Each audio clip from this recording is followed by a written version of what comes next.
In southwestern Illinois, not far from the Mississippi River, sits an airport that was once widely mocked. Mid-America St. Louis Airport was supposed to be a bold infrastructure investment. Instead, for years, it became a symbol of waste. The terminal stood nearly empty. The runways saw little activity. Critics pointed to it as yet another example of taxpayer money poured into a project with no real demand. For a long time, it seemed they were right. Then, something unexpected happened. By 2025, that same airport processed more than 380,000 passengers, a record for the facility. Flights were no longer rare. They were full. Destinations like Las Vegas, Orlando, and Florida beach cities were suddenly just a direct flight away. What changed wasn't luck. It was strategy. And at the center of that transformation was an airline most people once overlooked, Allegiant Air, the market everyone ignored. For decades, the airline industry followed a predictable formula. Large carriers like Delta Airlines, United Airlines, and American Airlines built their networks around major hubs, cities like New York, Chicago, and Los Angeles. These hubs were optimized for business travelers. Frequent flights, global connections, and premium services made them ideal for corporate demand. But this model came with a hidden trade-off. If you lived in a smaller city, somewhere far from a major hub, traveling became complicated. Want to fly to a vacation destination like Orlando or Las Vegas? You'd likely need to drive hours to a big airport or endure multiple connecting flights. It wasn't just inconvenient. It was expensive and exhausting. Most airlines accepted this reality. One airline saw an opportunity, a company born from failure. Allegiant didn't begin as a success story. It started as a struggling airline in the late 1990s, operating under a different name. By 2000, it had filed for bankruptcy. Rising fuel costs and a lack of clear direction pushed it to the edge of collapse. That's when Maurice J. Gallagher Jr. entered the picture. Gallagher wasn't trying to rescue a failing company out of optimism. He saw value in what others considered a lost cause. Having previously been involved in low-cost aviation, he understood something most executives ignored. The traditional airline model simply didn't work for smaller markets. Instead of competing head-on with major airlines, Gallagher rebuilt the company around a radically different idea. Focus on places no one else wants to serve. The small city monopoly strategy. To understand Allegiant's approach, imagine a convenience store chain that doesn't compete in big cities, but dominates small towns where there are few alternatives. That's exactly what Allegiant did with air travel. Rather than entering crowded markets, it targeted underserved airports like Belleville, Illinois, and Provo, Utah. These weren't glamorous locations. But they had something powerful, demand with no competition.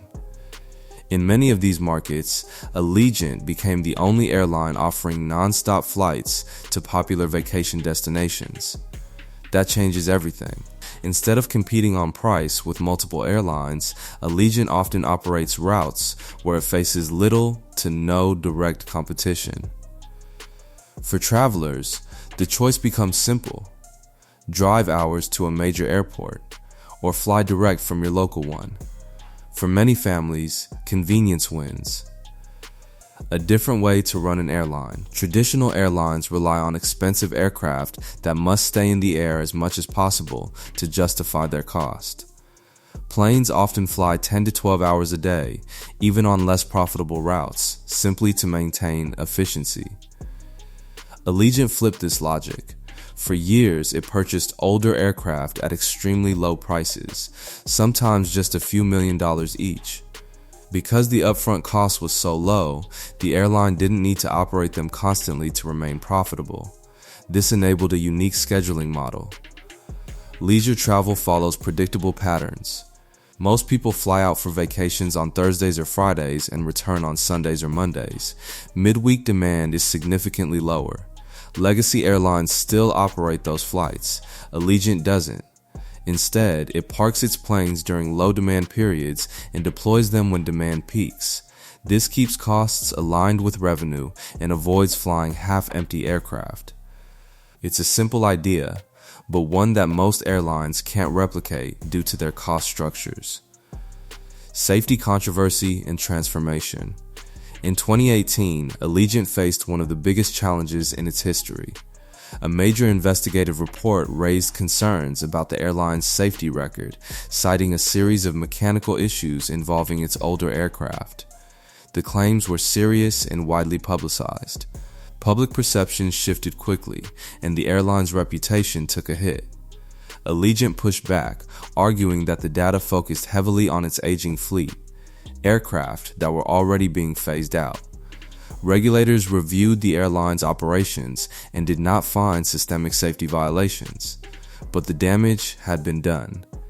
Instead of resisting change, Allegiant accelerated its transition to newer aircraft, primarily the Airbus A320 family. This modernization improved reliability, reduced maintenance costs, and strengthened the airline's long-term position. Sometimes pressure forces progress. In Allegiant's case, it did exactly that, expanding beyond flights and learning the hard way.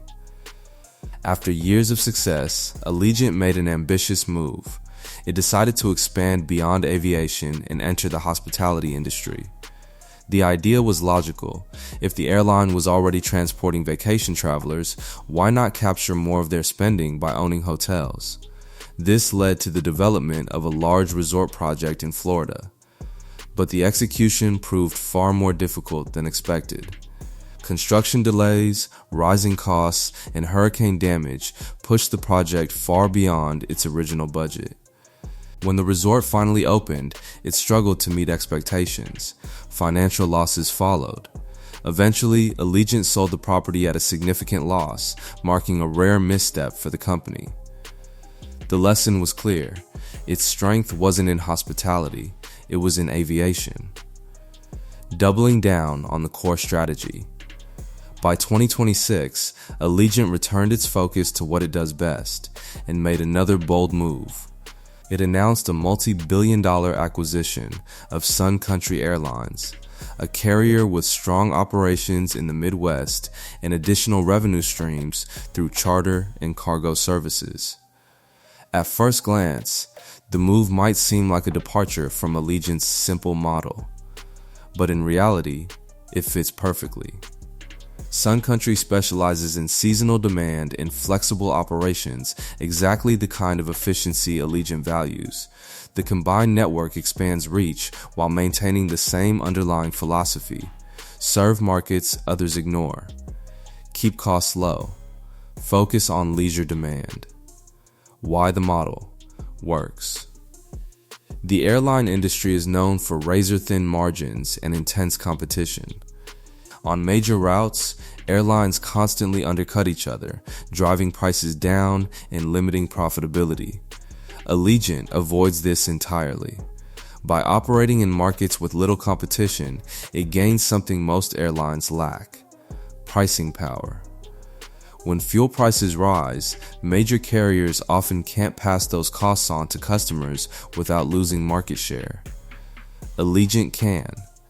When economic downturns hit, business travel declines sharply. But leisure travel, especially domestic vacations, often recovers faster. That gives Allegiant a more resilient customer base. And because it doesn't rely on global networks or complex connections, its operations remain relatively simple. The bigger picture. Allegiant's success reveals something deeper about the airline industry. For years, major carriers focused on high-value customers, business travelers, international routes, and premium services. That's where the money was. But in doing so, they left behind millions of people in smaller cities who still wanted to travel. Allegiant built an entire business around those overlooked customers. It didn't try to compete with the giants. It built something they couldn't easily replicate, a system designed specifically for markets that were considered too small, too inconvenient, or simply not worth the effort. And that system works. From nowhere to everywhere. What happened in Belleville, Illinois is no longer an isolated story. Airports, once dismissed as useless, are becoming gateways to popular destinations. Communities that were previously disconnected now have direct access to travel opportunities. What looked like a failed investment turned into a success, not because demand suddenly appeared, but because someone finally figured out how to serve it. Allegiant didn't create the demand, it discovered it. And by building an airline around that insight, it transformed not just its own future, but the role of regional airports across the country. In an industry obsessed with scale, complexity, and global reach, Allegiant proved something surprisingly simple sometimes. The biggest opportunity is where no one else is looking.